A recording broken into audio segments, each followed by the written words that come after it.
que a gente quer também afirmar. Eu vou passar a palavra para o Chico. O Chico, ele está em São Paulo, mexe com rádio há alguns anos, há 6 anos, inclusive, funciona lá na casa do Chico Lobo, lá em São Paulo, a Rádio Dengue, em 6 anos, com 4 horas diárias de programação. Eu esqueci qual é a frequência, sabe, Chico? 106.5, está pertinho.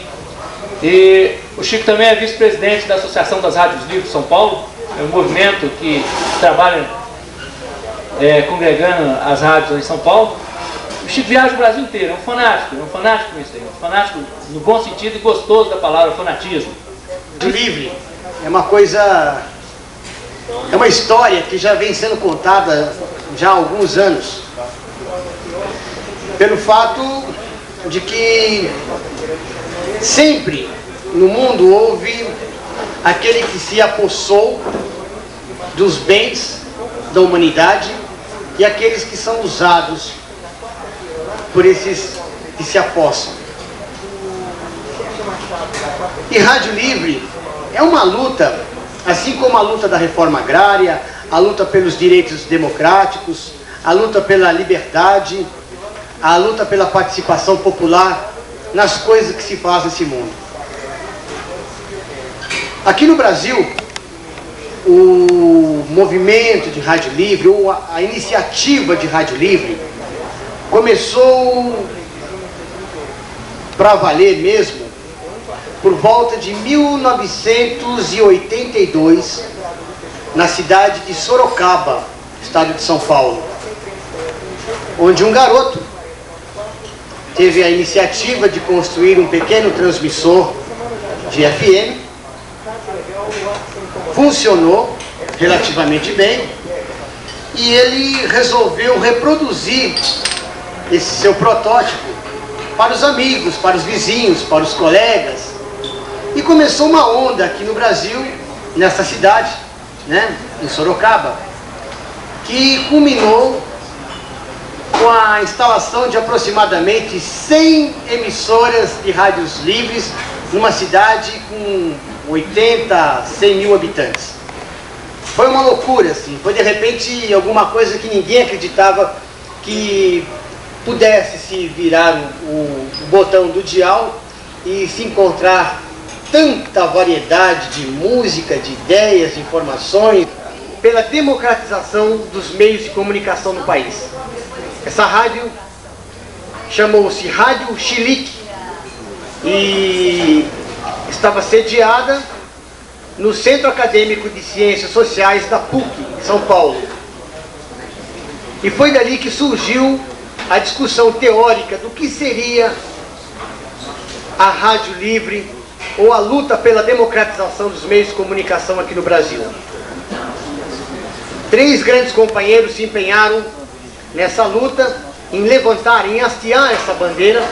São eles: o colega Caio Magri, o colega Arlindo Machado e o colega Marcelo Mazagão, que fundaram essa Rádio Chilique com uma proposta político-ideológica que se assemelhava, ou que se aproximava tanto ao socialismo, né, a questão política ao socialismo, como também ao anarquismo, porque eram colegas que tinham posições e ideias políticas diferentes, então vamos democratizar inclusive as ideias dessa rádio. Então era uma rádio de cunho político-ideológico que se assemelhava às ideias socialistas e também anarquistas. Esses 3 colegas escreveram um livro que foi assim o primeiro grande documento sobre rádio livre no Brasil. Esse livro chama-se Rádios Livres, a Reforma Agrária no Ar, que foi escrito e publicado depois dessa Rádio Chilique ter propiciado a criação, a instalação de algumas dezenas de rádios livres pelo Brasil afora, dentro de movimentos populares, dentro de centros acadêmicos, dentro de mobilizações estudantis, e foi aí que surgiu então o primeiro coletivo de rádios livres no Brasil. Era uma cooperativa, não era bem um coletivo, era uma cooperativa, chamava-se Cora Livre, Cooperativa das Rádios Livres. Houve um período de refluxo, isso de 1986 de 1985 a 1987, quando a gente já estava no ar através da Rádio Dengue, ao qual eu pertenço, e reunindo alguns desses companheiros que já tinham lançado essa bandeira, resolvemos juntar para discutir com mais profundidade essa questão da proliferação das rádios livres e da luta pela democratização dos meios de comunicação. Dedos das nossas mãos, por volta de 6, 8 famílias que tomam conta de todo o poderio de comunicação e radiodifusão que existe no território nacional. Família Roberto Marinho, família Silvio Santos, ou melhor, Sênior Abravanel, família Bloch, família Saad, né? Dentro de um país onde se prega a livre iniciativa por uma questão capitalista, né? Viva a livre iniciativa, essa livre iniciativa da comunicação estava ou ainda está restrita a esse pequeno grupo de famílias que tomam conta de tudo que elege, inclusive o presidente. No Jardim Botânico do Rio de Janeiro. De lá parte tudo que nós conhecemos de cultura, de produção cultural, de música, de teatro, de novelas, de discos, de livros, de textos, de poesia. Tudo que nós conhecemos hoje no Brasil, se não partiu de lá, passou por lá. Existe também um monopólio da produção cultural, quando na realidade nós sabemos que todo o povo brasileiro, todo cidadão tem a capacidade de criar, de compor, de produzir, entre aspas, porque nem todo mundo tem a capacidade de produzir, porque os meios de produção também estão monopolizados, mas de criar a cultura, de compor música, de escrever um texto, de escrever uma poesia, de escrever uma novela, né? Então vamos analisando também essa questão. Onde vamos parar? Se todo o poder de comunicação está centralizado nas mãos de meia dúzia de famílias, e essa meia dúzia de famílias também detém o poder da produção cultural. O negócio é atacar naquela chamada revolução molecular, fazer do pequeno a somatória dos pequenos para modificar esse panorama. Rádio Livre. Note que não é só na questão cultural que a gente pode pegar essa luta pela democratização da comunicação. É também a luta pela democratização da economia. Vejam, meus amigos, hoje existem os grandes meios de comunicação. As emissoras de rádio, as emissoras de TV. Existe do lado da nossa casa uma quitanda, existe do lado da nossa casa um açougue, uma borracharia, que jamais terá condição econômica de veicular o seu serviço, de veicular o seu produto nesses grandes meios de comunicação, por dois motivos. Primeiro, economicamente é inviável. As pessoas sabem muito bem que fazer um anúncio comercial num grande meio de comunicação radiofônico ou televisivo sai o olho da cara. E além do que, vai atingir um universo muito maior do que a capacidade produtiva ou de serviço, ou de prestação de serviços daquele pequeno comerciante. Falando em livre iniciativa, não é? Viva a livre iniciativa, então vamos contemplar esse lado também. Rádio Livre vem para aí também.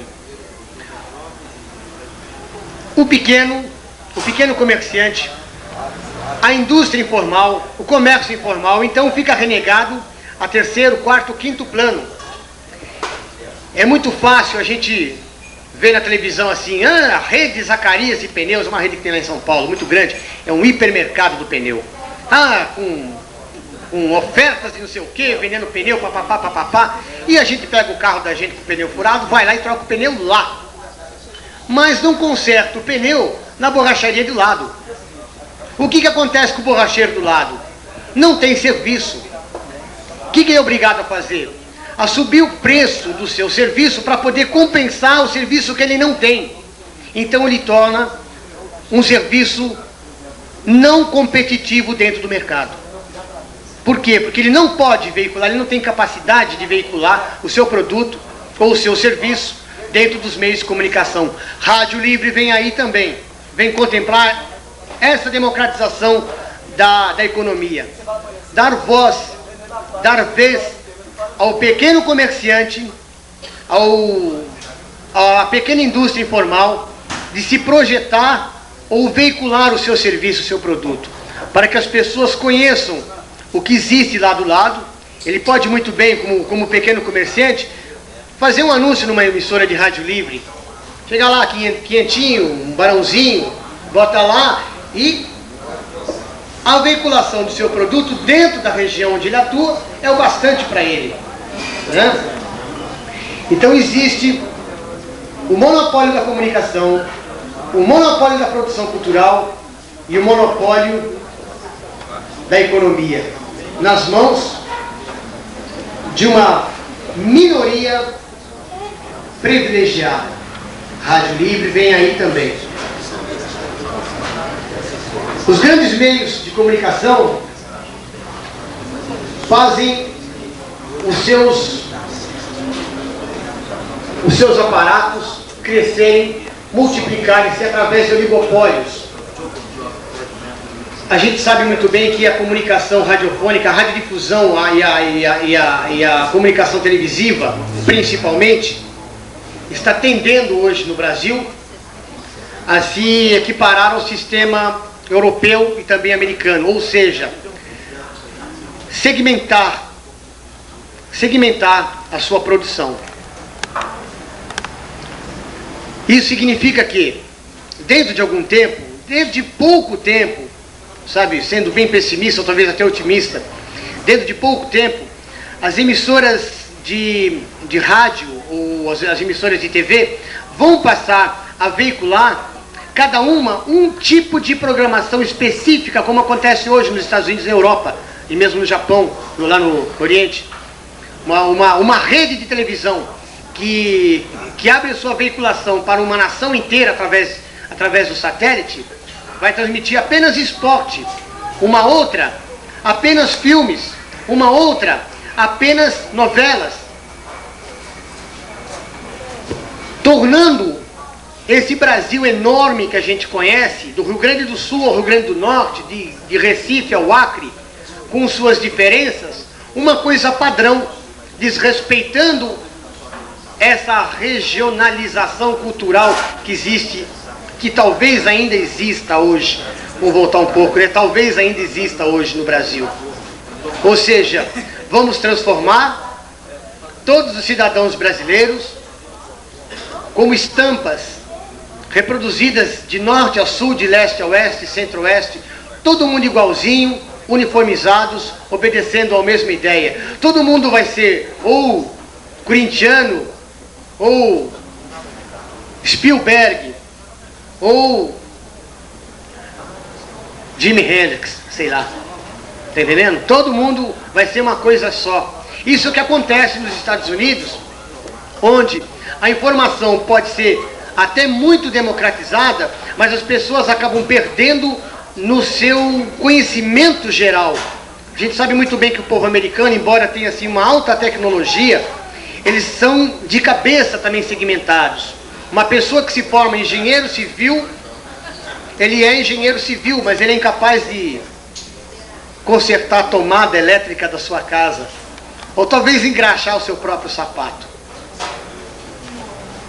Rádio Livre vem para democratizar os meios de comunicação, para regionalizar a produção para regionalizar a informação e para democratizar também a economia. Ok, minha gente? Esses são